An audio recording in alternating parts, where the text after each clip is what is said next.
How many pro fights you got? 66. So I got at least 100 amateur fights, and then I just had my 66th professional fight a few months ago. But and I'm still boxing. I have a professional boxing match coming up in September. And I think it's just the want of competition. I just need it. I want it, and it's my dessert after I eat my meal. Is the competition. Is why they call you Superman. Oh gosh, no, man. It's just.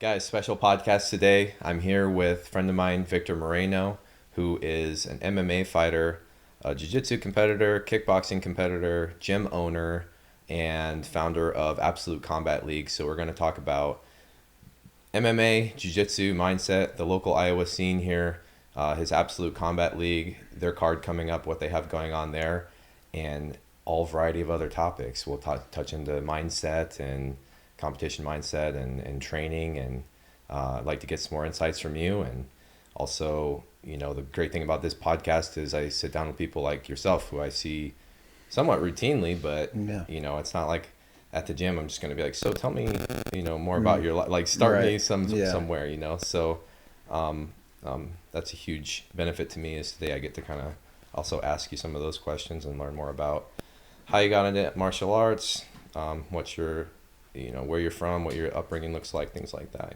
Absolutely, yeah. Well, first off, I appreciate you having me on here. It's pretty cool watching this build up and just get better with each episode. So thanks for that. I'm Victor Moreno, man, and I've been a fighter my whole life. I literally started fighting at 18 years old. As soon as I graduated, I was at a local bar, and they had a sign-up sheet. Do you want to sign up and fight against anybody or and at first I was like, no, I'll just pay my entry to get in the bar, because that was another stipulation. It's like you get in free if you fight. And you're 18. And I'm 18. I'm 18 at this time. Yeah, like I was 20. Where's this at? Where's this bar at? This was Toeholder, South Side, old South Side bar. That's the OG stomping grounds for a lot of big people. Even big came out of there, which is funny. We had yourself and Josh Neer and all kinds of names. Houston Alexander. Mm-hmm. I mean, there's been a lot of tough guys that came out of there, but and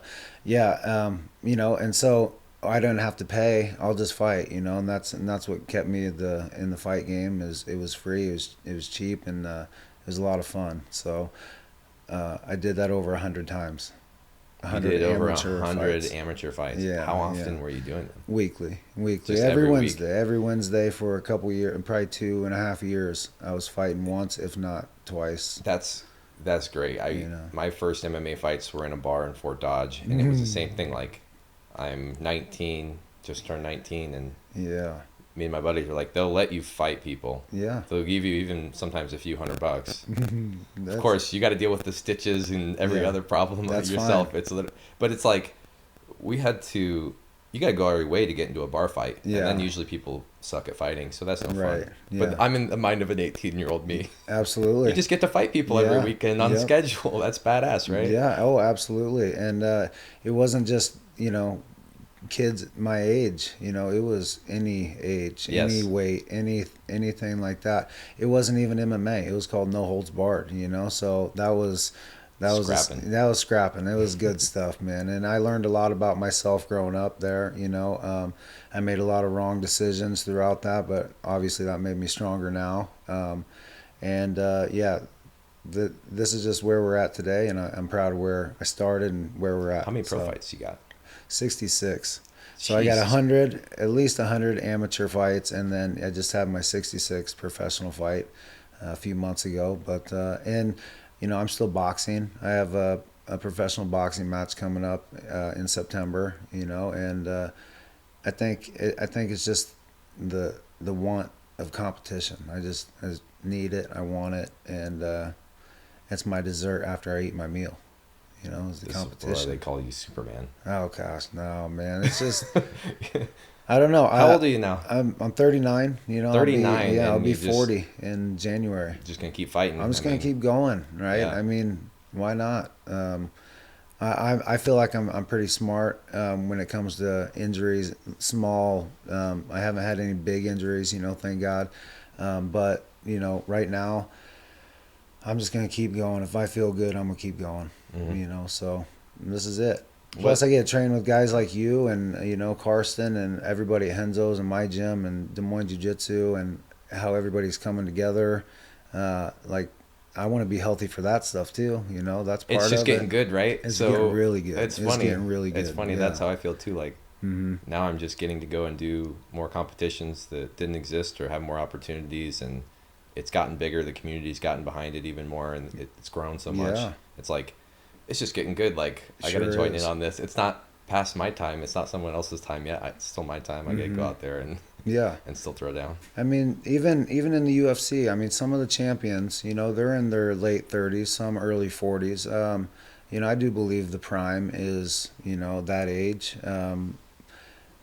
Mentally, maybe not physically, but the smarts and Yeah. just everything you've done throughout. You just learn how to do things a little bit easier. Um, uh, with less resistance, I guess, but just more efficient. You just become a smarter, more efficient version of yourself the older you get, I suppose. So Yeah, that's that's just something. my thought on it. No, yeah, that's something I enjoy about it too. Is like not only is it just getting more popular and just getting good and fun around here, and all the cross training and stuff like that you talked about, and all the cool people that are trying to train and compete, but also just on a like a personal level, being able to go out there and still compete is obviously huge. Hmm. Just keeps you young, keeps you having fun, and Hmm. lets you rage against the night. These numbers, like on age and stuff, are not. Somebody has a notion that at a certain age you have the wheels fall off like this and this, and people would put that stuff well, in my wife's head when she was pregnant, like wait until this happens, or Hmm. your Yeah. ankles are gonna blow up and this and that. It's Hmm. like people are just projecting their own thoughts or their own experiences, whatever. Like obviously we still have to um, um, we have to do more like prehab rehab Hmm. stuff, like Yeah.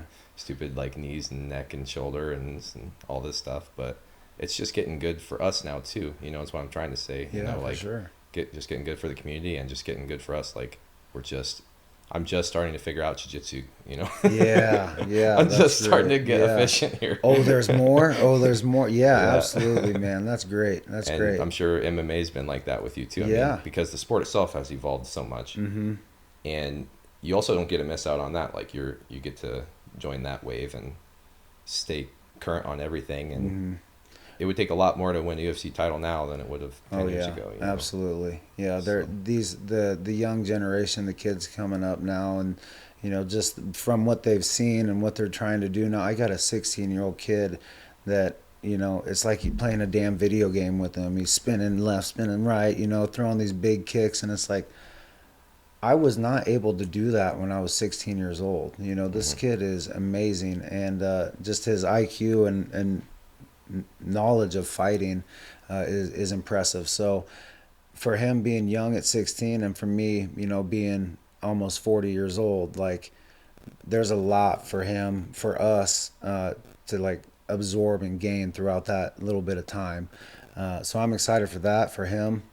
I'm excited that I'm still able to roll around on the ground with crazy 16-year-olds and 25-year-olds and whoever it may be, and just be healthy and happy. Like I just can't get over the fact that this is what I do with my life. I'm a martial artist, not a partial artist. I'm a martial artist. I live the life, and I'm just blessed, man. It really is a lifestyle because it takes a lifetime to master anyways. Yeah. So even the kids starting now, it's going to take them longer to master because they're going to make it that much more ridiculous they're going to Yeah. add so many wrinkles that we didn't Yes. add. So Yes. evolution is real. Yeah, and it's Like good. they will be I've kind of shared this on Instagram before, but you ever watch Dragon Ball Z back? I'm sorry. You No, didn't watch it. You're not no, one of those nerds no. like me. But like basically, Tell all you me. need to Yeah. know is each generation goes Super Saiyan quicker.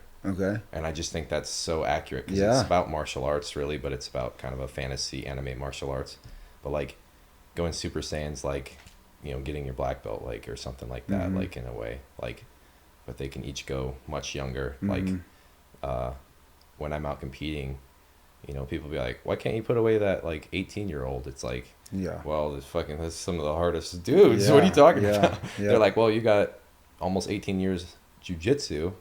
Well, yeah, almost some of these kids do too by 18, Right. because they're like lifelong martial artists. Mm-hmm. But also they are right on the cutting edge, and it's kind of like, trying to keep up with young kids, like new lingo or this and that, like trying to keep up with the new jiu-jitsu. Yeah, And that's good. every like few years, I mean, I feel like, oh man, I got way too far behind or something like that. Like, I need to keeping up with these younger bucks. And yeah, we got to keep focused on keeping our bodies sharp, but our minds are just getting good. They're just getting decent. Yeah. And back to that is like, 18-year-old purple belts are around here, like they've been around for a long time, and, they're only getting better. So I'm just saying, if you're a purple belt when you're 18 years old, that's pretty impressive. Right.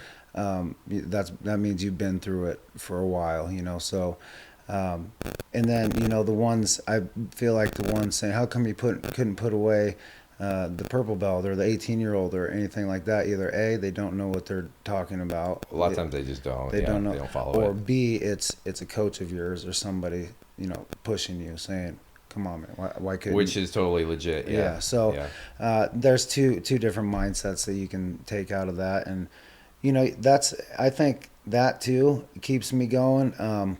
The people in the world that really have no idea, I think you mentioned it earlier, the people that don't really know how to fight, or the ones that don't really understand jiu-jitsu, are some of the ones that fastest try and critique everybody, or anybody that's doing something positive for themselves. You're going to have those haters that are trying to slow everybody down and stop them and tell them you can't do that. Just my message is just cancel them out. You don't need that energy in your life. If you're not with me, then you got to get out of the way kind of mentality. And people need to pay attention to that. All the small talk around them, the way people present themselves to you, you need to pay attention to that, because, they're with you or they're definitely not. And it's easy to see right away. So in your small circle, if you got friends that are talking shit, always bringing you down, but they're always hanging out, they're not there for you, So just stay strong, keep your mind right, and keep pushing. You're gonna fail. Everybody's gonna fail. Just keep going. Don't worry about those naysayers. That's my message to everybody. Yeah, that's a great message. People get caught up in what other people are saying, but as the more you get involved in more things, the more people might say something about it. That's a good sign, And yeah, you're doing something right. I wish my haters would be even louder. Yeah. So I know, because they're just silent out there. I wish that they would speak up, drop some comments if you're a hater. Yeah. Drop the comment, so I know, because I eat haters for breakfast. Yeah. I just love that fuel. I love away meets. Back when I wrestled, I love away meets more than home meets. Oh, give me that haterade. Hydrates my soul. Yeah, I like that. Yeah, and that's another way too. They shit talk, that pumps you up, that gets you going. It should, if you have the right mindset, like you're saying. Like, don't have a mindset to where, first of all, if you're surrounding yourself by people that are bringing you down, that's part of your messages. That's wrong. You should be Yeah. Slow to hire, quick to fire. Boom. That's a good one. That's really good. Yeah. With your friend list, it's kind of a corporate saying, but you got to keep your inner circle clean and right, and you got to keep the people around you right. That's why I think we both said, like, we like training at these different gyms too, and like having these, we feed off each other's energy. We motivate each other. You get a group of people, like especially athletes together, that are hungry, have goals, very mission driven. I'll be rolling with you in a match or in a training session, and you'd be like, come on, bring it. Remember that last time we trained? Yeah, what, man? Last time we trained, you're what's like, up? Come on, bring it. Bring it on. Come get me, man. And I was like, I was just kind of being a little more passive, and you're like, come on, bring it. I was that's like, what I want to all Jared. Right, yeah. All right, it's not a rest roll. Vic's out here, he's fucking pushing it. Yeah. And I love that attitude. Like, we all motivate each other. Even the stuff you do, like with Absolute Combat League or with your gym, it's inspiring other people. People have eyes on Cool. Yeah. Obviously, you got 166 fights, so you've had all kinds of Yeah. people I mean, watching you before. I didn't know it was that many. dude, it's a So lot. much. It's a lot. Yeah. But can you believe it? Look at this. You know what I You mean? still got a Like, pretty shit. face and Yeah. everything. No. Shit. No. I mean, that's a lot of fights. You know, that's a lot of practices. That's a lot of time in the gym. You know, that is a lifestyle of, grinding. And I'm glad I did it. I'm How's glad I did it. how's your training had to evolve? Like, It just, there's, and everybody's gonna go through it. You're gonna, yeah, this is great, this is great, this is great, and then you're gonna just kind of sit on this plateau for a little bit, and then, oh, this is great, this is great, this is great, and then you get a little injury and it might slow you down. So that's just how it is. But the whole thing is you just got to be patient and realize that there is no end. This isn't gonna end. Like, and once it does, then what are you worried about? It's over. You're not worried about it anymore. I don't think. Um, I just want to continue my mission on becoming a better martial artist, inspiring kids to get involved in this, whether it's jiu-jitsu, striking, kickboxing, MMA, any kind of martial arts, because you know I didn't have the best childhood growing up, but I didn't have the worst for sure. But after, I guess after high school, I didn't know what to do. There was a lot of family issues going on, and the one thing that I started doing was fighting, and never been in a fight in my life, but I just got in the ring and I just started fighting, and I haven't turned away from it. And I think somehow, some way, like, I'm supposed to be a fighter, and I'll just keep going until I can't. That's yeah, it kind of feels like it chooses you once it gets a hold Yeah, of you it chose me. because even when I think, oh, maybe I just won't compete or I'll just do this and that, it's like, no, there's just still that dog in me anyways. So Mm-hmm. I just Yeah. gotta go give him a walk and go fight. Give him a walk. That's good. But you got that dog in you too, I know. and Yeah. I don't know if, I guess for me, the motivation when I'm competing has changed over time. So we kind of talked about like how's your training evolved, but Yeah. you know, if your mindset is that of an 18-year-old wanting to fight people in a bar, Mm-hmm. now I'm hearing you talk more about inspiring people and this and that. Like, did the Oh, for mindset, sure. obviously, as you evolved as a person, Yeah. what motivates you to actually show up to that fight Yeah. may have changed over time too. Oh, well, let's just start at the beginning. The motivation was I didn't have to pay admission to get into the fight. Yeah, right. To get in the bar, I'd fight, and that was my motivation. A couple years, let's go 5 years into it, I started having children, and that's easy. That's why I'm doing it now. Having 3 kids in 3 years basically. That's tough, and then trying to train and fight the whole time. And I'm gonna be honest, some of those fights were for a paycheck, so we could get those diapers and get everything that we needed to do. But a lot of them were, I'm in this. Let's go fight. Let's. I've been training right. I feel good. Let's take care of business. But then once you get back home, you remember why you're doing all this stuff. And yeah. So, and then now, now the kids, they're 13, 14, and 15 years old. Now I just want to help the younger generation. They're doing their sports. They're doing their thing. I'm still in my game, and we still have kids in the gym, young to 15. I mean, I'm doing my job, man. I'm passing this on, and I still can compete, and I can still train, and that's a motivation right there too, is being able to still do this.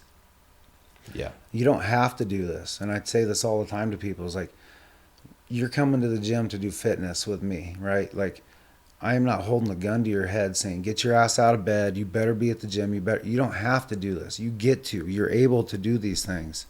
So have that mindset that, like, man, what am I going to waste my time today? Am I going to fake it? Fake the funk is what I say. But no, be proud and aware of what you are and what you have and your abilities, and then push those boundaries. See what's next. See where you can go.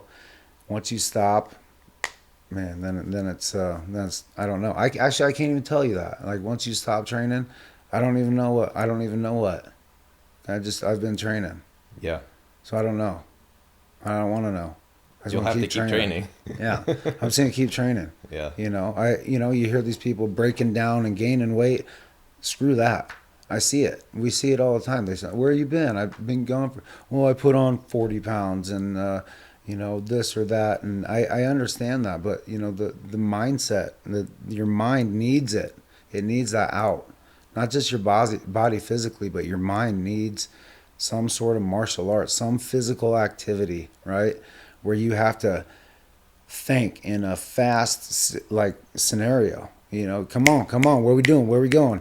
And then eventually it's not even thinking. You're not even connected here. Your body's just doing it because you've done it so long. Um, but mentally, you need martial arts in your life. So everybody should. Yeah. Everybody would benefit from having martial arts. Some people get into yoga, or they get into lifting weights, or they get into, and all these bring in different aspects Mm-hmm. that if you couldn't train martial arts would be good. Like Right. if you, Right. if you could, No, absolutely. if you couldn't train martial arts, you could just do the mindfulness aspect or the movement aspect or the intensity aspect or the social aspect or the camaraderie or the this or the that. But like it all comes together in the hour, 2 hours or whatever that people Yeah. get out on the mats and train Yeah. some martial arts, and we build up something called the fight or flight response Yeah. all day by stressing ourselves out. And what do you know? Actually, fighting is actually healthy for us. It's very, very healthy for us. Because what are we fighting every day is pretty much paper tigers. Yeah. Let's Man. put something in front of you, make your brain work, like you're saying, Mhm. and make your brain react, keep you young, keep you social, keep you moving. Mhm. It's almost the perfect, if you could write a prescription for society and some of the issues we're having with lethargy or self-confidence or feeling out of shape or bullying, or it's almost like you could write one prescription: Yeah. jiu-jitsu or Jiu-jitsu. martial Or arts. martial arts. Write the Something. prescription. Yeah. Go out and fight something, dude. Yeah. Yeah. And Get you'd be uncomfortable. radical, like, what do we, you can't fight in school, you can't fight here, like, Mhm. you know, the fact that I actually wanted to fight people was like, I'm problematic because I'm in Yeah. school. Yeah. Instead of growing up in a place, I guess if I grew up in Sparta, they'd think I was a scholar student. Yeah. Like, this dude's always wanting to Right. fight. Right. Like, this is great. Right. It's just the context of where you grow up. And I think if we embrace the warrior side instead of just the other things we do with our education or whatever, wherever you're at in your life, like get out there, train, move your body. Don't wait until you're in shape to do it. It will make you want to be in shape. Yeah. So Yeah. It'll make you wanna. All right, push it a little bit more. Absolutely. that's why I stay. I mean, Yeah. that helps me stay in shape so much. Just being like, well, I have to train still, and Mhm. being able to be in shape for jiu-jitsu makes me want to have to do the prehab and this and Yeah. that. And then you have people counting on you, oh, I hope Jared's there tonight. Well, actually, as a matter of fact, I know Jared's going to be there tonight, Or is Vic going to be? Yeah, Vic's going to be at the gym. People depend on that. And when you're not there, it's not the same. And you feel that sometimes, I'm sure. But like when a training partner is here and you guys are in a groove and you're doing your thing, and then they start being spotty, it's like, oh man, it's like you're slowing me down too. It's like. I mean, I can pick up here, and we can do our thing. But like we're really grooving. I like that. So I don't know, just being a good training partner, having somebody to count on. I think that's important too. That's that respectful. That's respect for yourself, respect for your team, your coach. But yeah, back to the whole fighting thing. It's like.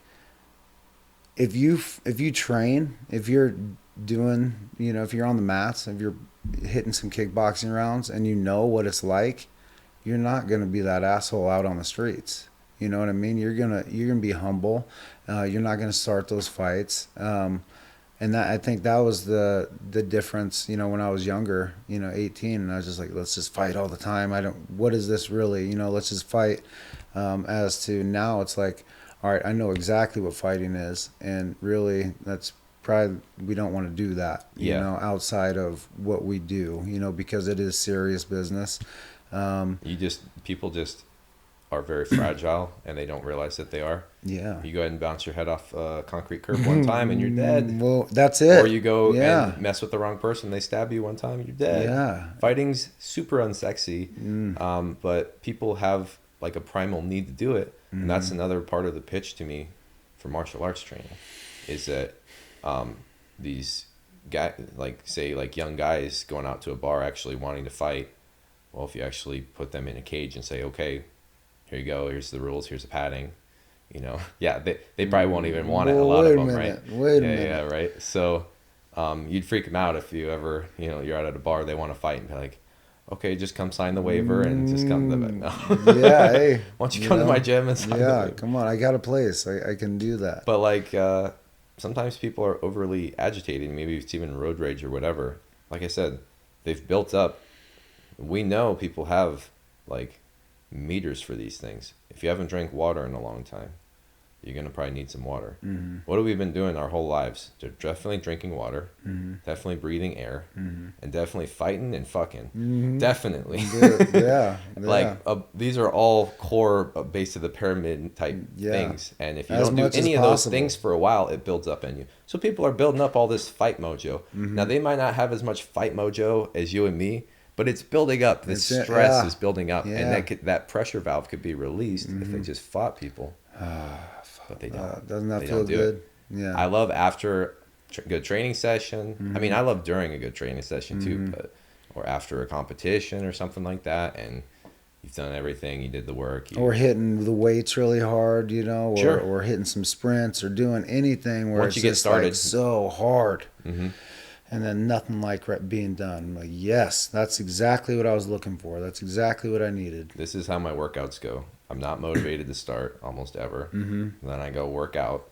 Somewhere at like the 5 to 10 minute mark, I actually am happy that I'm working out. Here we go. And then I start to keep moving. And then I'm really getting into it. And then I like might kill myself with some sprints or something at some point. And then I'm like, yes, that was great. Thank you. And then I wake up the next day and I'm like, I don't want to work out again. Holy shit. Yeah, that's how it goes. It's a cycle. Yeah, that's okay. That's all right. I'm not always motivated to like do the training I know I need to do for like the physical aspects. And, you know, people see me lifting or doing other things quite a bit, but really it's like, it's just like anybody else. Like I don't really necessarily jiu-jitsu is not like that. No. That's why jiu-jitsu is great, is because I'm guaranteed a workout, even though I don't count it as my like conditioning workouts and stuff I do separate, but you know, I always want to go do that. I'm doing that when I shouldn't, when I'm like hurt or this and that. Like I'll be like, I could just get a few rolls or can I just get a little drill in? Yeah, can I get some drills? Yeah. I was just talking to a member of mine that she was riding the bike and looking over here, the mats were full, the martial arts side was full and the fitness side had just a couple people over here, and I was like, these people, they over here, they have no idea that they're working out. You know, they're in here thinking about martial arts, thinking about jiu-jitsu, or we were actually kickboxing at the time. They're just thinking about punching the target, making sure their feet in the right spot and their hands are doing what they need to be doing. And all the while, their whole outfit's drenched, you know, because they've been working hard the whole time. So whether they're using that as their workout or not, like, we're doing the right thing. So yeah, absolutely. Like, jiu-jitsu is the workout that doesn't feel like a workout, you know, because you're just goal oriented the whole time. Yeah. Your mind's either kind of blank or it's thinking of just jiu-jitsu. Yeah. It's usually not thinking about your taxes or your freaking mortgage or nothing, you know, all this other stuff. None of that. Like, I mean, jiu-jitsu for me, for the most part, was always been mental health. Like, I was just training. It was just easier than meditating. Yeah, more fun than yoga. I don't know what is murder yoga, you know. I don't know good. what to say. Yeah, no, that's exactly it. I've only really been starting somewhat recently, last few years, to where I'm like, okay, I'm going to try and see how far I can take it, you know. How far can I still, I'm enjoying my youth, like you were saying, like I'm just grateful I can do it. Yeah. A lot of people can't do this. They're dead, or they're injured, or they're too old, or they're got something. I mean, not that you're ever really too old, but I just mean they can't be going out and throwing down like I can. And I'm just like, yeah, I feel blessed to just have my body and my youth relatively from like perspective of myself that's like 80 years old. Like, hey, enjoy your youth because I'm in it still. Yeah. And jiu-jitsu's definitely helped me have a good time with it. And I don't know where my life would be without that. I don't know. Yeah, that's good. Yeah, like I'd have to have something else to fill that void, but I feel like I need like 5 or 6 other things. At least. I wouldn't have time. At least, yeah, for sure. And that's with me, you know, like martial arts, I love it. Opening a gym, I love it. Like that's what I want to do. But you know, now I'm not competing as often. You know, maybe 1 or 2 a year or whatever, whenever it's available, I guess. But I needed something else. You know, I needed more fighting in my life. So let's start our own promotion. You know, let's put fights together. Let's be you know, Dana White. Let's do that. Let's help these younger guys. Give them a place to do everything they've been practicing, and then come back to the shop and work on it. You know what I mean? And just help make, you know, the community that much, you know, more solid. Like, and you're talking about your Absolute I'm Combat talking League, about which you got on your Absolute shirt Combat there. League. Here we go. Yep. Yeah. And your hat. You got a nice hat there, Oh too. yeah. We're gonna Dripping give today. each one of the fighters a hat. Last time we gave them bags. Not that it's, you know, anything crazy, but I think they appreciate, you know, the small things like that. Well, it's a promotion run by a fighter, and you can tell that you're putting in some of these little details. Yeah. Even as a new promotion, Yep. you're thinking fighter first, you know. I know what I wanted, you know what Yeah. I mean, coming up, and I did it a lot. And I'm not saying that anything was terrible or bad or anything like that. I just, you know, this has been in my mind for a long time. I paid my dues. I've paid my dues For in sure. the MMA community. If anybody and, did, you did. You know, and I think, you know, this is the next step in this, you know, because once you stop, then you stop, and I don't want to stop. One way or another, I need to keep my foot in the door with martial arts. That was my college. That was all my continued education. That's what I'm doing, you know, and that's what I'm going to continue to do. And with this combat league here, you know, the sky's the limit. We can, you know, it's a fresh slate, fresh start. We're building champions, you know, we're getting divisions going, and this is good stuff, man. Is it just MMA? So far. Yep. And that's the thing. I don't want to have like a mixed card. You know, I feel like that was something that was getting away from the local scene. Was, all right, you get 6 MMA matches, but you get 4 kickboxing matches, and then you get I don't even know what else would go on, but it's like, wait a minute, I want fights. I don't want like I don't want shin guards and big puffy gloves and headgear. Mm-hmm. You know, I want 4-ounce gloves, you know, a referee in the middle, and the cage door shut. Mm-hmm. Every match, I want an MMA show. I need some sort of I need that stuff. Like, that's what was missing. And you know, on this next card, we threw our first show March, St. Patrick's Day. And just like anything, it's the first time. We had 7 fights, 7 good fights, evenly matched fights, and the show was great. You know, I learned a lot. My wife learned a lot with me, and we're building. Everybody around us is building on it, and this show is projected to do a lot of really good things. You know, it's everything that I wanted. You know, and it's going to be at this show. You're talking about your show coming up on August 5th. 5th. August 5th, yep. Yes. Absolute Combat League 2, August 5th. It'll be at Horizon Event Center in Clive. It's the old Seven Flags building. They redid the entire place. It's great. I'll have a live DJ playing the tunes. Yep, DJ Coach G. He's been my boy. He was one of my high school buddies. You know what I mean? Like, he was on my basketball team. He was like, he was probably one of the first ones where competition started. You know, it's like, motherfucker, I can beat him. You know what I mean? And he was looking at me like, no, you can't. No, you can't. And then we're talking basketball here, and then the only way to find out was, you know, get on the team and play, because he played varsity all 4 years, and I didn't play my first 2 years. and just sitting on the back watching him do it. Like I was like, man, I should be doing this. I know I can do this. And right then, I think that's when the competition's like, nobody's gonna do it for you. You'll never know if you don't go. So I went out there and we had the practices like back and forth, like, do your job, no, do your job. Come on, what are you doing? But we were the best teammates. We were best partners.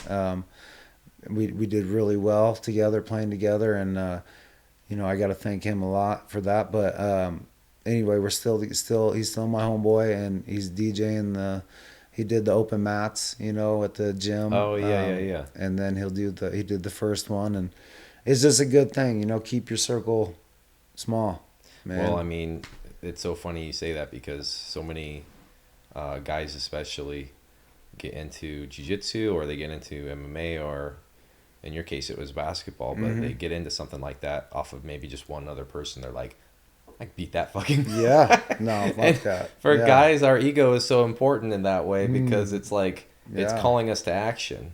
Some people in the new age community are all about killing their ego, but it calls us to action. You need that thing to get out of bed every day. You're damn right. And the fact that there's someone else out there that wants to eat your lunch in the fight game, if that doesn't get you out of bed every day, then you're in the wrong game. You should be basket weaving or just taking up some kind of hobby.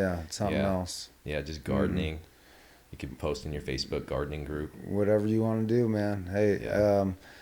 I don't. Something I don't know. non-competitive though, because Yeah. anything competitive, it pushes it to the extreme to where even like, the business world or the work world or all these other things look easier from a competitive dynamic because it looks like people aren't even hardly trying your air quote competition. Yeah. If you bring the same level of intensity that you have to bring against somebody who's going to, like some professional who's going to try and actually knock your head off professionally. Yeah, professionally. Yeah, Professionally like I'm going to take you out. professionally Yeah. try and shut your body off. That's yeah. it. That's what I do. Yeah, I train. Yeah, so I agree. It's like get out there and challenge yourself. Business wise. Yeah. Mentally, Steer physically. into your ego. It's okay. Yeah, go ahead. Yeah. Let that thing go. Let it scream every once in a while. Have some pride. It's Yeah, okay. yeah. Stick up for yourself. Don't let anybody take your lunch money. I've been kind of following John Hackleman. He's the old Chuck Liddell's coach from the Pit. Do you remember the Pit in Yep. San Luis Obispo? And that's kind of his catchphrase is, don't let anybody take your lunch money. You stick up for yourself. And I love that shit. Like, no, not today, There's a little bit of a dichotomy there because we talk about the community building that's going on, and people think, oh, you're creating a hyper-competitive world where we're steering into the both here because we're building community and we can compete with each other. And like you and your friend doing basketball, this happens all the time with guys. Oh, yeah. We're not being catty. We're not being passive-aggressive. We're actually saying shit right to each other's face. Yeah. I mean, we're going out and we're Yeah. throwing down. Like, this is healthy, This is non-toxic, the least toxic masculine behavior on earth. This is healthy behavior because there's already this side to us. And any world where you just think we all have to just get along all the time is going to be way too boring of a world. And actually, it's not aligned with human nature, so it's not going to work. Yeah. And so, yes, it's community building. It's coming together. It's making some great connections. And competing with those people. It's not competition versus community building. It's we're all building. The reason you're competing with other people and the reason you have to have that little bit of ego about you is because we're now that you've got challenged by your friend, now the feedback loop has started. Now he finds areas he needs to work on. Now you find areas you just need at least one other motherfucker. That's it. To just get this game going. If two dudes are on an island and they have a big ego, eventually somebody's building a fucking boat. Yeah. Because this dude's got his boat going. I'm not gonna let him beat me. No. I gotta get my boat going there. I gotta contribute to the boat here. Yeah. No, for sure. Yeah, that small group, one or two other people that are on the same mission as you, that want to, climb that mountain, get to the top, and just keep going, keep getting better. That's for sure. And the mindset and the body, and if you guys get on the same wavelength, man, that's a fun ride. That's a fun surf for sure. So other than your friend, who's some other people that's kind of pushed you, or that maybe even that you've looked up to, more of a mentor or other aspects while you've been going through this? Yeah, I mean, so I mean, all my old teammates, you know, back in the day, Jeremy Stevens was one. Josh Neer's bitch ass, he was somebody I looked up to, you know, back in the day. And then Elvis Mutapcic, he's a bad son of a bitch. You know, that's why I'm so good at checking leg kicks, is because of that guy. You know, and then, you know, our coach, our wrestling coach, Tyler Brandt, you know, he just passed away a few months ago, unexpectedly. But like that guy, the way he ran class, the way he got my attention, the way he taught in class, the intensity he brought, like I got a lot out of that guy. Like, and his sons, they were just texting me the other day. It's like, you know, what's going on? It's like, as a matter of fact, I'm getting ready to teach one of your dad's series tonight, you know? So I like, you know, I'll always look up and remember Tyler Brandt. And then what else? Like, so like I had, you know, like a stepdad until I was 16. He got injured and shit. So like as a male figure, I don't know. I don't know. I'm just kind of going. I'm doing the right things. Whatever I'm supposed to do, you know, it's not difficult. You know, if I have to go out of my way to do something, I know that I shouldn't really be doing that. It's not part of my, you know, what my life is right now. So I don't really steer too far away from martial arts or my house, and martial arts or my house. Um, and I just want to be there, you know, as a dad, you know, for my kids. So I'm just doing my best to like be a male influence in their life, something that I wanted dearly. Um, and I don't know anything from when I was 16 on, because there was no father figure after that. You know what I mean?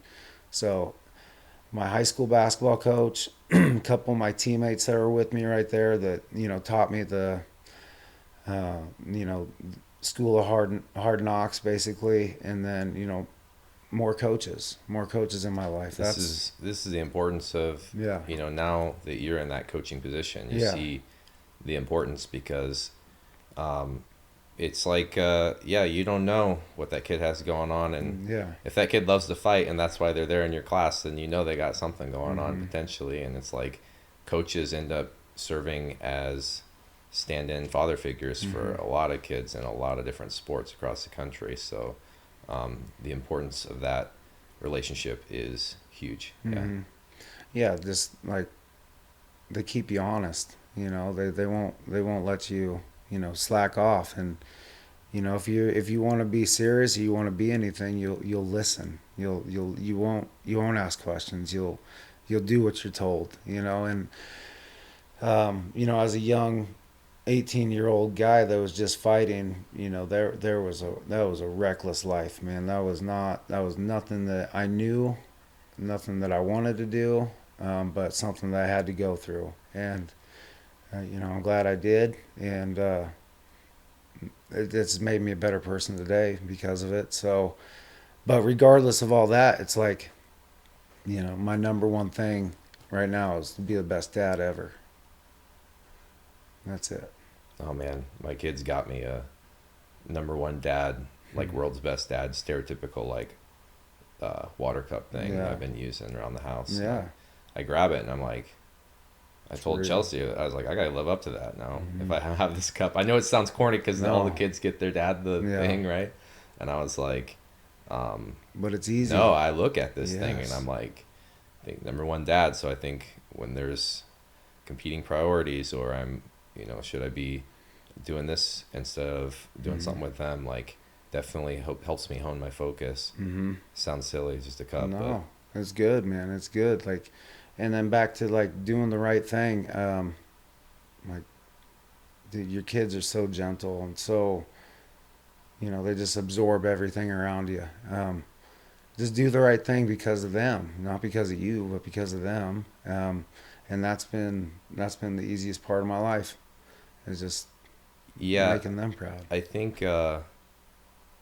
you know, I think it's easier to love them than to even love yourself, is probably Oh why. yeah, oh yeah. Because We beat the now, shit out of ourselves. yeah, right. You know what I mean? Now my actual heart physically lives outside my body and runs around, and I'm more vulnerable because of that. Mm-hmm. I see the vulnerability in everyone and in the world more. The Mm-hmm. kind of innocence, seeing the world filtered through the innocence of my kids as they've grown up. It's like, wow, you realize all the world's problems and this and that. Everybody was once at this level of innocence at least. Yeah. And I'm just like, damn, like that just hits me hard. Yeah. And And now, they love me so hard that it pushed me to an uncomfortable place. It was like that was more than I was even willing to let in. I didn't even know but I you could let that grow. much in. You grow. I had to grow in Yeah. response to that. But they definitely came into this planet to teach me way more than I can teach them. Yes. Yes. So That's good. That's good, man. Yeah. And then even, my I have two younger daughters, 13 and 14, and this whole sex trafficking, thing is crazy. How it's just out there. I somebody sent a thing the other day that said, sorry, that said there was a little 14-year-old taken from the Midwest, right? Taken from a mall from the Midwest, and then they found her in Las Vegas, alive, but just destroyed, and the only reason they found her is because one gang turned in the other gang. And, it wasn't because, people were looking for her or anything. It was because of more bad shit, So for me, like, I want to keep my eyes on my kids, and I need my kids to know that you got to be able to defend yourself and just understand what's around you.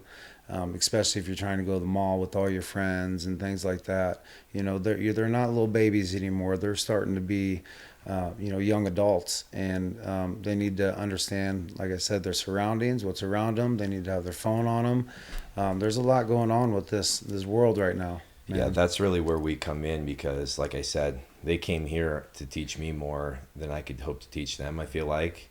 And I talked about that level of innocence that they have. Mm-hmm.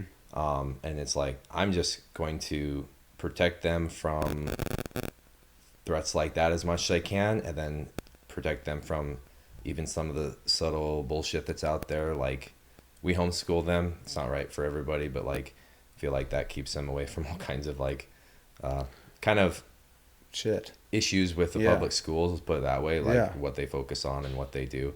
And so it allows us to sort of teach them about the world, and definitely it's not all sunshine and rainbows. So trying to protect their innocence as much as I can, while slowly introducing all these concepts of, there's wild animals out there, Mm-hmm. and if you see a bear, it's going to hurt you. If there's a human out there, that's another wild animal. We don't know about them We yet. don't know about so them, yeah. like we have to be careful without making them overly paranoid. It's a Yeah. little bit of a balancing act, and Yeah. I kind of we quietly kind of are plotting and scheming more than they ever know because we want to keep them Mm-hmm. innocent. Yeah. Oh yeah. Yeah.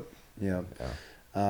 So just, my son, he's getting ready to drive, soon. He's getting ready to get going, and that's another scary thing, because those are big machines, those cars take lives, people take lives, everything takes lives. It's like, but now he needs to have in his mind that he's disciplined enough, he's responsible enough that he knows that one mistake could take potentially his life or somebody's life around him. So that's that's an issue. Well, it's not an issue, but that's just something that came up soon is getting these kids on the road now. Where are you going? Where are you gonna go? Where have you been? But I think if you have the right relationship with your kids, they're doing the right things. Yeah, I agree. I mean, you should be able to trust them, hopefully do the right thing, unless it's shown otherwise. If you've been raising them and you've been doing the things and having the conversations and they feel like they can come to you. But yeah, letting them understand the reality of one small mistake without them having to actually, by this point in our lives, we've made this mistake or that mistake that had this big outcome or that big outcome, but I don't want them to have any tragedy. No. It's like making them understand it's one moment, Yeah. and even as you see it happens, you can't just bring it back. You're in a Yeah. MMA match and somebody's, you see a punch coming and you know you're open for it, you Yeah. just start counting your fucking sheep. You know, Yeah. like you can't undo that Yeah. last move you made. Right. And you're in a car and you just sneeze and hiccup and you're smashed into a median and Yeah. it's over. Wild. It's over. So it's a big responsibility no matter what they're dealing with. You know. Yeah. So. But I think getting like the self-defense, the jiu-jitsu, striking, whatever they want to do, that'll open their eyes to what's around them and give them that confidence to walk and be wherever they want to be. Yeah, that'll give them like more situational awareness For and sure. just more, understanding of the seriousness of things and the timing of things and better coordination and any number of things is going to help lower injury risk, right? Yeah, definitely. More than you even know. Yeah, I mean, kids are wild. You might as well be a ninja. Right? In today's tough world, Mm-hmm. this is our pitch. We can make like a little ad. Yeah, might as well. In today's chaotic world with sex trafficking and bullying and distracted driving. Like, wait, how does this tie? Yeah, might as well be a ninja. Yeah. Might as well be a ninja. Yeah. And then solve your problems from a place of being a ninja already. There you go. Obviously. Of course. Yeah, man. And approach all your problems in a ninja-like way. Yeah, of course. So, what's congratulations on you, winning your match last weekend. That's a big deal. Thanks. Yeah, champion.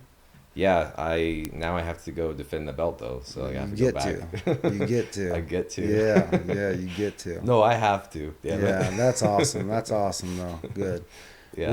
When are they thinking? Well, the next one for you, or I don't know. So I don't think they have the next one scheduled. I think Jonah was saying like September. Yeah. But maybe he'll pull the other weight classes in and cycle them through. Yeah. That would be nice because I still have to heal my shoulder now from this one. Oh. But it was like I already came in, had hurt my shoulder a bit, and then on the first snap down in the match, I really threw a snap it down and it was like hurt it even more. Then I was just like, I'm probably gonna need like some time. I can't do a pull up right now. Really? Yeah. Yeah. It's funny the power of jiu-jitsu because going into that match I couldn't do a pull up. Mm-hmm. But I'm like, I'm ready for a jiu-jitsu match, sure, because once I'm out there, I'm just rolling. Yeah, then you're free. I'm going to need to let that heal. Maybe he'll cycle through and hit some other weight classes in September if he does one then. Yeah. There's also, Jordan reached out to me, and I have to decide if I want to do the pro show. Hopefully Phil will be doing that. And then we'll see what happens there. Then there's the, Brian just made me aware of the ADCC Open in Chicago, and I always want to practice the ADCC rule set. Mm-hmm. And so, but that's in September too. So there's like 3 September opportunities. Yeah. I'm not sure I'll seize any of those. Yeah. I haven't taken my off season yet that I was planning, but Jonah reached out to me for this one, and I was like, okay, I want to take this one. Yeah. And so we went and, but yeah, Spencer had earned the kind of number one kind of contender spot, and then he's tough. He's tough. He's tenacious, man. He gets after it. Yeah, I want him to come in and get closer to me. No.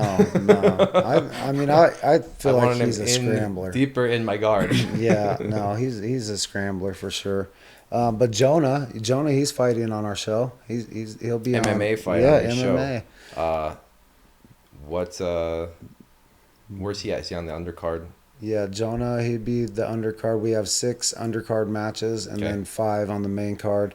2 title fights, 1 feature fight. But yeah, Jonah is he'll be on the undercard. He's fighting Cesar Orellana.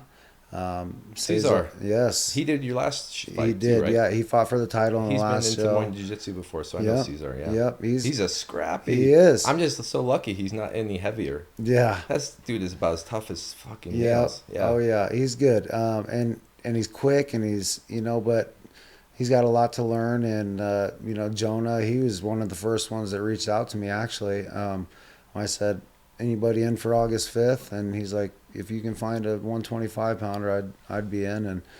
And I haven't had an issue from him. I haven't had anything. I've just reached out, hey, how you doing? And I'm doing fine, just waiting to go. And so I'm excited for that match.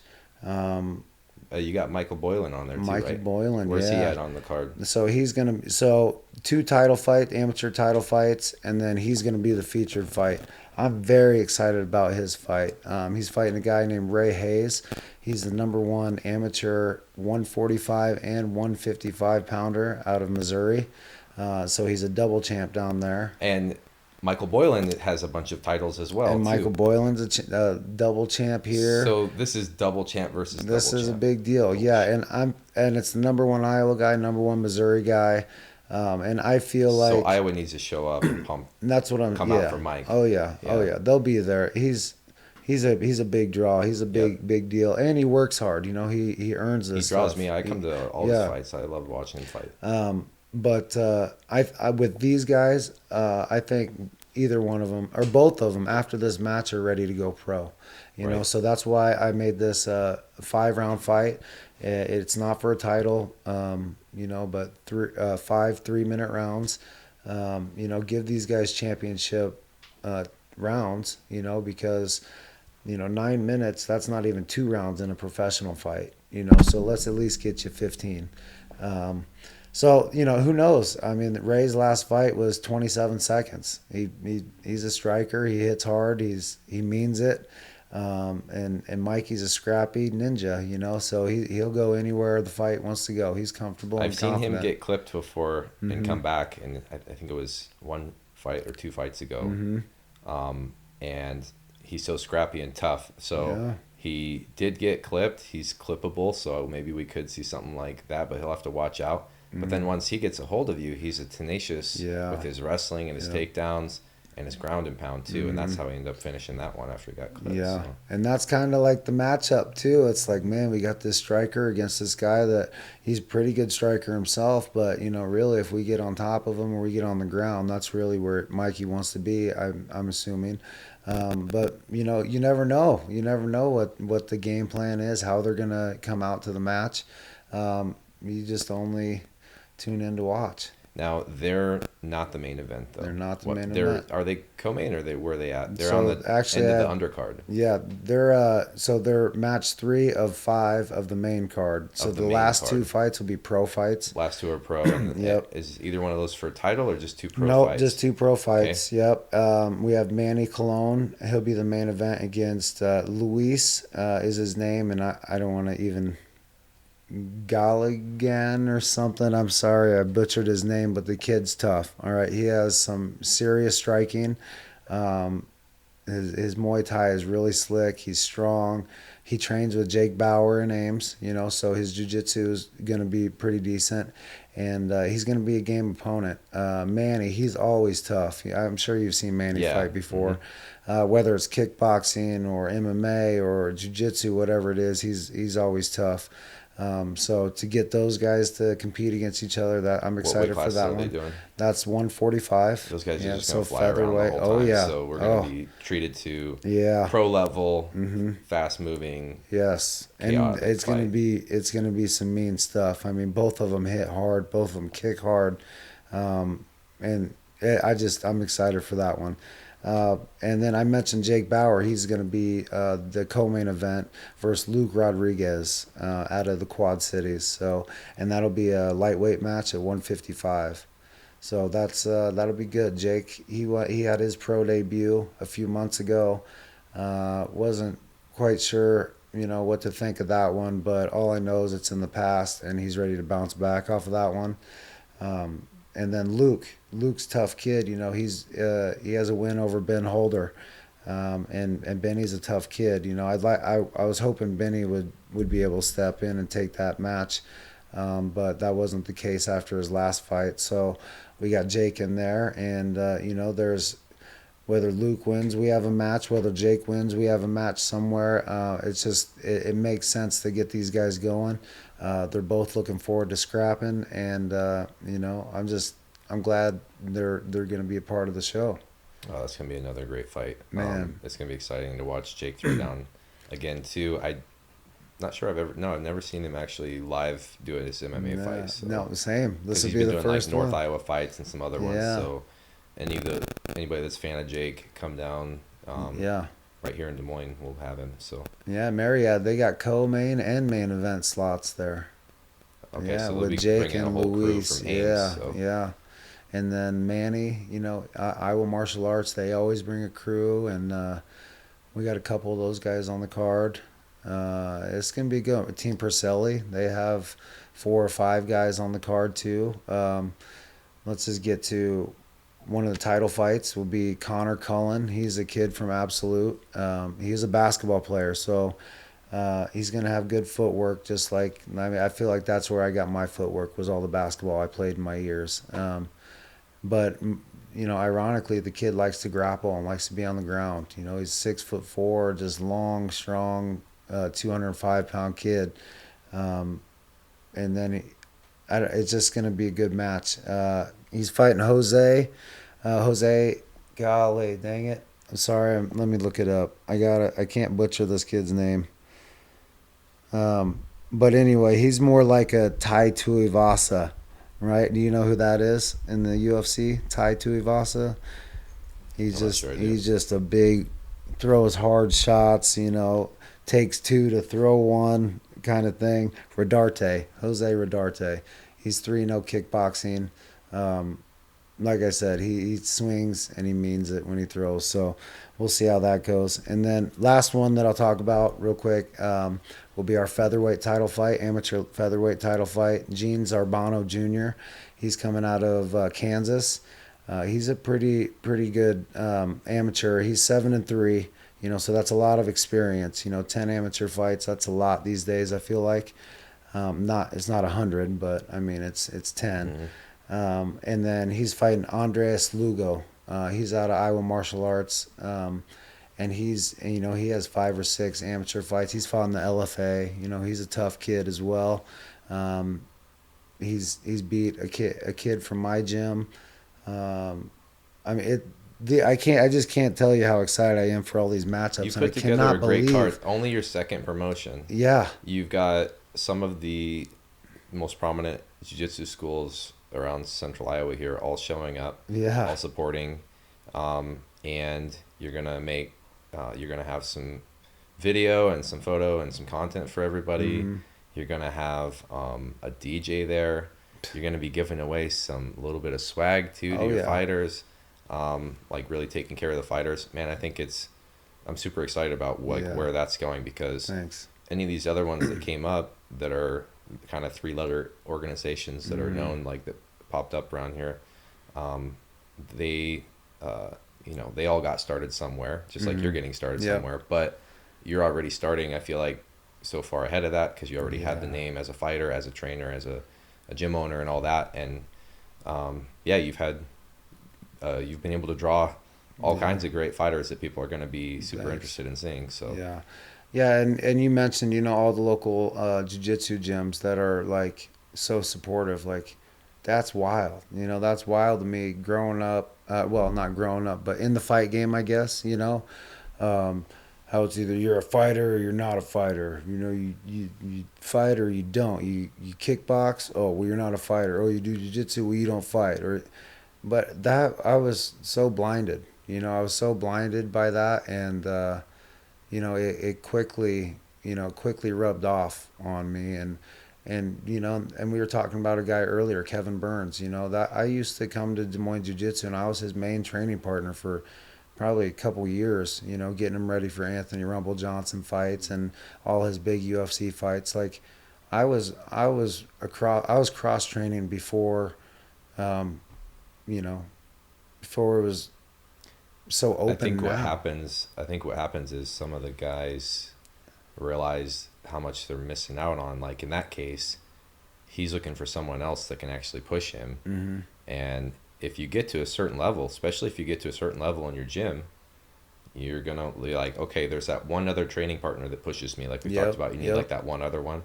What if they're not there that day? Or what if that's only the one look you get? Mm. There's another, go to another gym, find, somebody else and 10 different looks. Yeah, different looks. So I feel like some of that thinking it's keeping people at a low level, because the growth mindset and what's going to bring you to the next higher levels is just like, you're a student of the game, and you're just like connecting with other nerds that are like trying to connect the pieces together. Yeah. And it's more like trying to be around those type of people. as opposed to being too caught up in what gym you're at, or if you're giving away your secret techniques, or if Secret.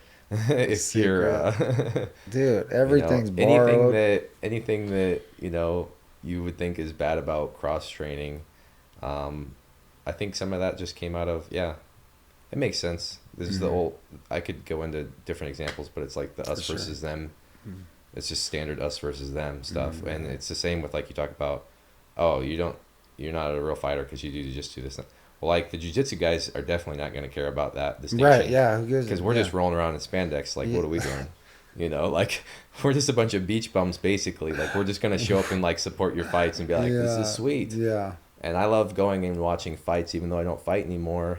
I like going and watching them, and also when I see the jiu-jitsu happening in the fights, that's real jiu-jitsu to me. Yeah. Like, real jiu-jitsu to me is the jiu-jitsu that works when people are fighting you. Now, when I go and do a match, and it's like, strategically, I may have to do things that wouldn't look right in a fight. I may have to Right. scoop under their leg. Or this. Right. We don't do things that strategically Yeah.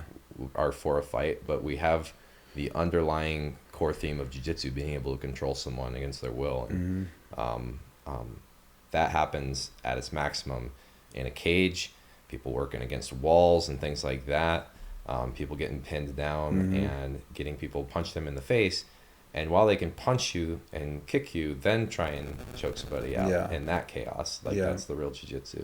Well, and then, you know, you asked me earlier about, like, is it just going to be MMA? You know, there are talks of some combat jiu-jitsu matches in between, which would be great. You know, I'd love that. I think it'd be something to, you know, start growing here in the Midwest. I think there was one show, they had a couple matches, but then they got away from it, I believe, just because the athletic commission, they didn't understand. They didn't know the rules, you know, but we're going to get them the rule set. Hopefully we can start, you know, a whole new bracket, a whole new league of that stuff. You know, there's a want for everything. Anything martial arts, there's a want out there, you know. I think a different league would be cool, because you could just then see if it has any legs on its own. Yeah. You know, without diluting down, like you were saying earlier, what you're trying to do with, like, Just just staying fighting, with fighting. stay in the Yeah. lane. Yeah. Yeah. No, that makes perfect sense, you know. But this is just how my mind works, you know. Yeah. What Call else? it ACL Slapfest 20. Slap fest, 23, whatever we want to yeah. do, man. Like, Combat jiu-jitsu. combat jiu-jitsu, you Slap know, jitsu. smack somebody right in the face. Gosh, that would be the I've worst. never done I'd it. rather be punched than smacked, I think, for sure. I'd rather be punched. Well, somebody was asking me what it feels like to get punched in the cage. And I said, I don't feel like nothing. Nothing. Yeah, but you know, you remember a smack. Yeah, if somebody a smack smacked fucking you, hurts, but oh, a we're- punch, come on, have Yeah. some respect. Yeah, Close that have fist. some respect. Close that basically. fist. Yeah. I'm not, you're not pimp slapping me. Have some respect. Yeah. Who knows? There's people out there that they need to get smacking though. It will. I think it would definitely. Now I'm thinking maybe I should do combat jiu-jitsu, because Hey. if somebody slapped me, sometimes that's what I need in the middle of a match. Yeah. Just like I need that Oh, haterade. Yeah. I just wish people would just boo me or yell something Boo. derogatory. Yeah. You know, say that I don't eat enough protein or something. Get me motivated, guys. Yeah. What? Fucking rile me up. How dare you? Slap me in the face. Yeah. Yeah, that would be great. Yeah. Like, it'd make me start doing the jiu-jitsu way harder. Thanks. I mean, I'm not just gonna sit there and let somebody smack me. I'm Right. moving. I'm Yeah. moving. I'm Yeah. smacking back, actually. It's gonna make me just rip their leg off immediately. Yeah. Right from slapping to tapping. Yeah. They'll be slapping Ow, ow, ow. like this. I didn't tap. I was smacking him. Yeah, exactly. Oh, shit. Those were all leg strikes. Those are, yeah, leg strikes. New type of Brazilian tapping brought to you by Combat Jiu-Jitsu. Yeah, chill, son, and special. Yeah, I had to finish a guy twice one time in 2013 at just like a Naga. Mm-hmm. Brazilian tapped me, but I had to start Do the it match again. Oh, Had to really? You submit him reset? Like, the ref bought into it. I was like, Oh. this ain't right. And then but I ended up getting, you know, just triggered by it. So I Yeah. just stopped fighting it. Or And I was you- like, now you get a second one. Mm-hmm. Even harder, even Yeah. more. Yeah. No, we went from just an innocent submission. It was a toe hold that he Brazilian tapped to. And then we went to a rear triangle where I had his arm looped around, and Oh I yeah. was like, "You're gonna You're tap. gonna tap. Say it. One of Actually, these is say landing." it. Yeah. Say it. Man, speaking of that, I remember we grappled against each other in a tournament. Gosh, Don't bring it up. oh, it was quick as shit. He beat me in like 8 seconds. Yeah. It was something so crazy. You It didn't was know like, leg locks though. I didn't know anything. I was like, well, that You just sucked. saw me. Yeah. You're this fighter, Mm-hmm. and I was like, man, this guy looks strong. He's tall. He's handsome. I was like, No. this is 2013. This is 10 years ago. Yeah. Wow. Really? Here in Des Moines. Yep. Jeez. Yep. No, And it was longer ago than that. I remember did one of my favorite things at the time. I just sat down, Yeah. and I since I was stepped lower than into you, it. I just jumped an outside heel hook on you real quick. I just stepped And then I didn't in. have to deal with your strength or your No, MMA no, skills or your smart. top skills Smart. or your good looks at all. None of it. Yeah. No, that was good. I was like, well, that sucked. But, I learned a lot from that stuff, and it was good. It was good to... Well, it's cool to see you training different martial arts because I saw Yeah. you as a fighter, and I'm like, when I see fighters like Mike Boylan does this, who's on your card too, like he throws down at the subspectrums and other things. Like the fighters can do jiu-jitsu as like just a mini kind of test, and if you get anywhere, if your goal is to be good locally, regionally, start to get to the pro level, this and that, if you're already throwing down at jiu-jitsu tournaments where you're restricted to jiu-jitsu, that's going to help you a ton. Oh, yeah. Yeah. That's going to go a long way. If you're even competitive against people in the jiu-jitsu arena, like my opponent from OS this weekend, like he's a fighter. Yep. And I'm a former fighter. It's been a long time, but he's a fighter, and like he's got to train all the things. So if he's just, if he can just stay up with the things that are happening in jiu-jitsu Yeah. decently enough, Yeah. he's going to be taking people's heads home, which he Yeah. does. I think he finishes with a lot of submissions in the cage, so Yeah. it's going to make those submissions happen a lot. MMA fighters are still wide open for submissions at a lot of levels still, so there's still a need for them to, because they everybody leveled up their jiu-jitsu at a period of time. They're like, well, that's kind of, back in the day, everybody realized how powerful it is to use a rear naked choke or a guillotine or an armbar, but now since jiu-jitsu's been quietly leveling up in the background, some of those MMA guys are having to come back and go, just those fundamentals you've been teaching since 1993, where you combo the guillotine and the kimura from the closed guard, like, perfectly legitimate combo, but like if you bring in some of these new school things like your Gary Tonans and some of these other guys who have gone out there and just He's been doing great. tore it up, literally tore it up. Yeah, he's been doing great. Yeah. Yeah, and then, just martial arts, I think, your separation from training, while I'm training striking 3 days a week, and then jiu-jitsu maybe 2-3 times a week. You're training jiu-jitsu 6-7 times a week, so that's tough too. I feel like the long breaks in between 2 days. That's a long break, in between jiu-jitsu practices. So I don't know. I guess just the multiple martial arts, and different training aspects. And you train on Wednesdays, isn't it? Like that MMA drilling thing that you do on Wednesdays. Don't you get a lot of people from different gyms at that? It's like pro practice really. Our coach Tyler Brandt, he was head of that. He was in charge of all that stuff. Have us, we had the mats full. Karsten came over. Ricky Glenn was there. Benny, Michael Boylan. I mean, Jake came down from Ames. We have a lot of guys that. And that still goes on too, yeah, right? 10 a.m. Like I think Derek Flagg's been there. Derek's like you said, been Jake there. comes in, Karsten comes in. So like, it's kind of funny. Like there's not that distinction, jiu-jitsu, MMA. Some of those guys are pure jiu-jitsu competitors, like Derek Flagg, for example, and they're there and adding those extra wrinkles with like. It's like the Manhattan Project. Like something dangerous is coming out of this room. If you keep putting those people in the room, something dangerous is going to happen. If you know what the Manhattan Project, that's when they got a bunch of scientists together and they said, we got to come up with a nuclear bomb. Like they got all these smart guys that they could, rounding them up until they came up with a nuclear bomb. And that's kind of like what you guys are doing. You get Yeah. a bunch of smart guys. You go Yeah. into a room. Something explosive Something. is going to Yeah. happen if you Yeah. keep thinking together and you keep Mhm. drilling together. Yeah, and it's good, And it is man. happening. Yeah, it is happening, right Hmm. in front. Like Karsten and Rick Glenn, they're going to be the commentators for the ACL show. Oh, that's gonna be. So I'm glad you told me that. That'll be awesome, team. they're going to be So you'll have having good their technical headsets. breakdowns Yeah, and they're going right to there too. In they'll addition to talk everything about else, everything. awesome. Rick, he's at the highest level in the UFC. Carson obviously is at one of the highest levels of jiu-jitsu. Currently, I mean, he's still in there whipping ass, but they and not to mention the guy does his homework. He knows what he's talking about. Not just of course jiu-jitsu, but when it comes to fighting, like you just bring up a name and he'll be like, "Oh, he fought him 3 months ago in Australia, lost a Mhm. decision. I think it was bullshit, but he lost a decision." Like he'll just spit out these facts about everybody. So, um, having him to the fight camps and things like that for Ricky, that's been huge as well. And just any and every training session with those guys is always top notch too. Yeah, So we had him on 2 podcasts ago, and so definitely go check that one out if you hmm haven't already. hmm But yeah, I told him he was like pouring jet fuel on the fire, for us just by coming to town, and yeah, but now we're getting all these people focused on becoming dangerous.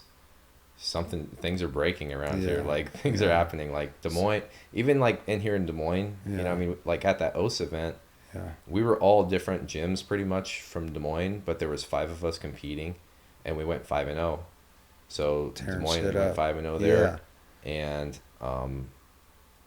it was interesting because we actually cared that we were 5-0. So like we all kind of, if we're all somewhere else, we look at it as it was Des Moines. hmm We're all different gyms where it's like, well, yeah, it's Des Moines, because the reason you can say that is 'cause, people are hopping into our community open mats, which we have one at the time this airs. We'll already have had it, but yeah. it's at Des Moines Jiu Jitsu on Friday. Yep, we'll be there. And I'll be hopefully just recovered Oh enough. shit.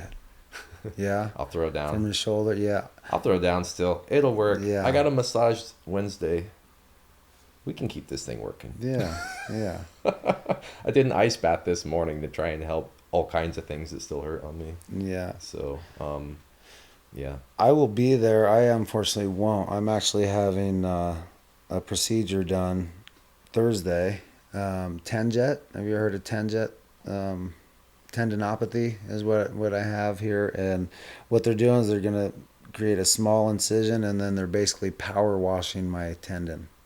Oh, that So sounds pleasant. yeah, so they're just scraping all the gunk off there, and hopefully it causes some relief. It But must be extremely oh uninvasive because you're competing yeah, soon. yeah. Well, at the end of yeah, they say three weeks to 3 months. But I mean, if I'm leaving with a Band-Aid, I think I'll be okay. But who knows? We'll see. This is the first time I've ever had anybody I'll be interested to see like, if that gives you some relief yeah. there. How I long has that mean, been you see bothering my you? fingers, like Yeah.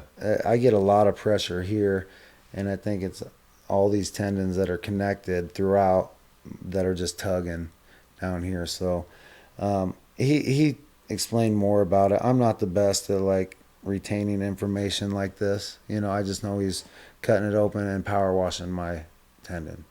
Okay, there's other terms and things for it, Yeah, but right. I just know this is how it goes. So I'm excited to see what happens. This has been years going on. I've been doing pull-ups with like 2 fingers, Hmm. for the longest time, and it's uncomfortable when I sleep, but that's part of it.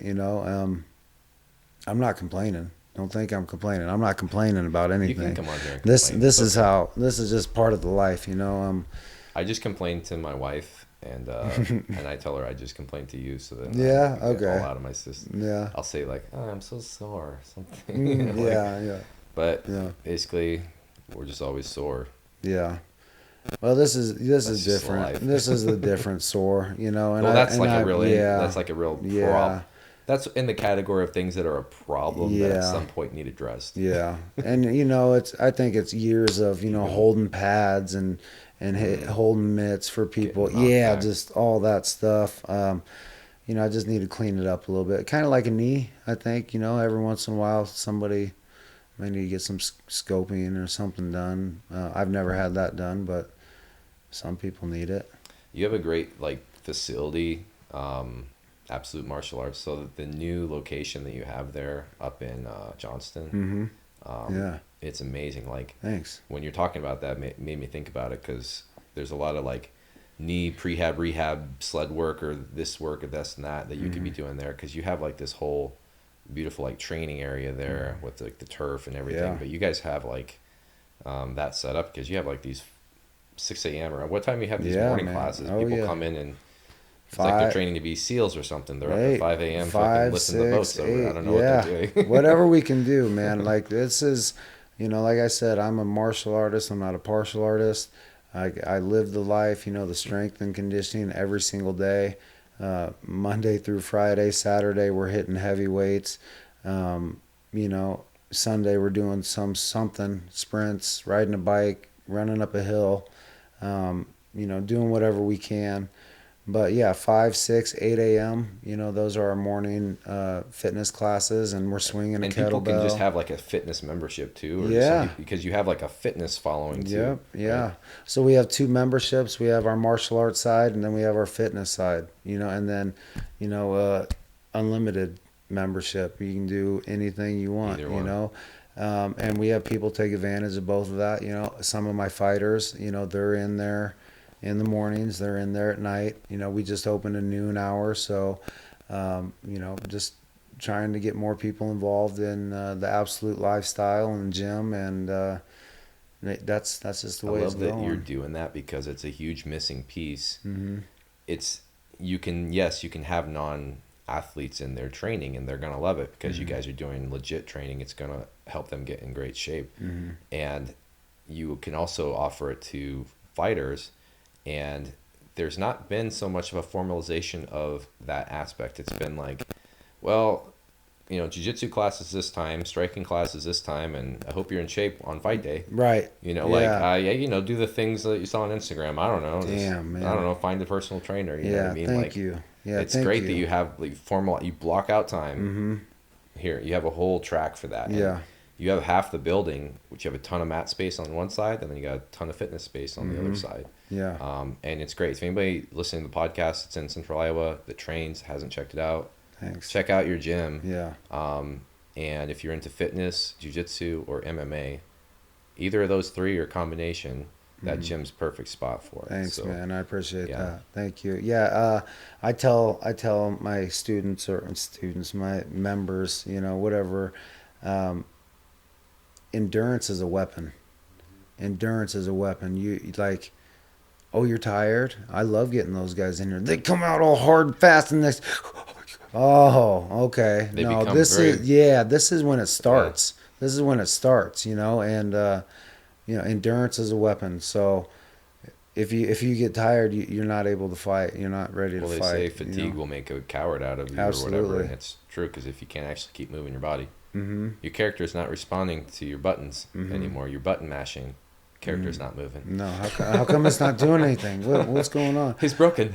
I get some of them. I push them. I feel like I've been in some big shows. I know what it takes to get there and what to train for and how to prepare, and I got to push these guys. But I also have 45-year-old women that just want to have a nice workout. So that balance right there, where I need to say, good job, you're doing such an amazing work, keep it up, compared to, you better get your ass moving, man, come on, time's clicking, let's go. Yeah. That's being able to like adjust like that on a drop of a hat. Like I'm in it. I love that stuff, and then I can turn away, and then I see him pumping it up, or maybe that lady got a little bit of inspiration of me talking like that. I just like being able to She's like, can you talk to me like that? Yes. No, I was like, well, not in that way. Get your ass going. It's like, I'm just saying, they're like, hey, let me know what you respond to. Yeah. I like read the crowd pretty well, so it's good stuff. Show us these Superman tats, man. Oh man, how many actual tats of Superman do you have? I'm not sure. I'm not sure, but Those are beautiful too. Thank you, You got Dave. all of the different. Is that one looks Yeah. like Michael Jackson a little bit on the middle there? This one or No, this that one? one right there. Stop it. Do not tell me. Michael Jackson. Shit. You got the old school Yeah, I've got some Superman. Clark Kent here, of course. Yeah, this one down here, that was the Jeez. worst one. And it's been a minute since I've got another tattoo. I'm definitely itching Those are all very for another photo real one. and very Yeah. sick, dude. That's Yeah, cool. thanks. Dave Connor, shout out to him. Mid-Air and Ink. That was on 4th Street downtown, Okay. right across from Fong's. You got those at separate times or like Separate times, yeah. So you just keep session, going in there and he session, just goes, session, "Oh, you need another Superman." session. Yeah, well, I got you. no, we printed out, I printed out a whole bunch of different, images and things that I wanted. And there's probably a dozen of them, maybe more, but we picked the ones that, you know, would look the best. And he thought he'd have the most fun doing, that there's a lot of detail in these. And I think he did a really good job, Yeah, for sure. I've had expensive tattoos and I've had free tattoos, and there's a reason they're free, so make sure you spend your money wisely. Listen, this is a good PSA. You got to Yeah, get good tattoos. you do. Yeah. Yeah. So, Take your time with that. I told like, even if my kids get older, they're gonna get like tattoos. Like, okay, but don't just rush out. Like, yeah. we're gonna pick the artist and Yeah, pick yeah. the style. Yeah. So So, no, tattoos are fun, but I think they had their time with me. I was into them. I love them. I love them. I love them. Okay, now I got other shit to pay for. So yeah, I haven't gotten a tattoo in like 7 years. yeah, People think I get tattooed a lot because I just have a lot still, but no, they've I always actually been thought I there. might get something, but Might as well. you always have to stop training, and so Yeah, I do anyways for yeah, like even 2 weeks, which is yeah. like too much. Way too long. Yeah, 2 weeks. Holy shit. yeah. If you I really don't know want it what to I'd heal up do. nice. Yeah, yeah. Yeah, I can't even stop for hurting my shoulder. I'm like, fuck it. You gotta at least be there. Yeah. Mentally. Well, for me, I gotta be there regardless because that's my damn job. I chose this career. I'm gonna be there to coach. Well, there's a part of it where, and Chris David does this at our gym, and I'm starting to see myself do it at times strategically, but like, he kind of sacrifices his body as a coach, Yeah, where me and Phil are working some new stuff, and we'll just go balls to the wall and just try and take him out with this thing we're working on. And it's like, he's getting pounded on.